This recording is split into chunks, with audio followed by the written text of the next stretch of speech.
I'm currently in week two session. In the first person template, I am changing the gun. I am not able to switch gun in play mode. It still equips the old gun.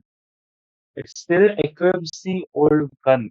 There is a range for you know there is a range for old gun. You just have to shift the gun a little bit far away so that you will equip only one gun, right? When you get closer to the gun and when you press that button to equip it, if it is still equipping the old gun, maybe in your blueprint the old gun is already there.